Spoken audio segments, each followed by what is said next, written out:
he's always been. While his speech rang positive, with messages of the PNM being back on track and on the move, the middle of his speech took the government to task for its handling of the country. In particular, Dr. Rowley pointed to the cancelling of the ocean patrol vehicles, despite the opposition's warnings against it.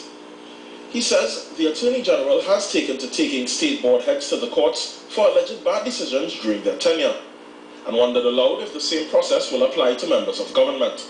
I want to ask you today, when the opposition went to the parliament and told the government not to cancel the OPV contract, and the Prime Minister and the Attorney General and the Security Minister cancelled the contract, will they get their reaction protocol for the $1.3 billion that we have lost in the arbitration in London?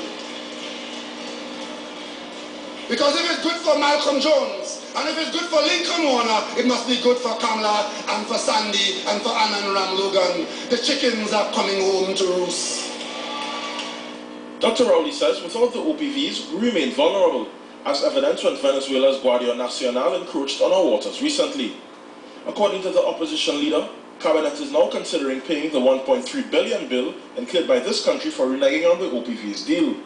Furthermore, he accused the government of trying to sweep it under the carpet. When we asked them in the parliament where it was, they wouldn't answer. They were trying to hide it, to enter into a secret agreement where the decision would be sealed. And we saw in the budget a few $100 million that they could not account for in the national security budget. And when in private in the parliament, we asked them, what is that money for? The new $10 million Minister of National Security told me he couldn't tell me because it was national security. Dr. Rowley says they now know that it is to pay for things being used by the Brazilian government.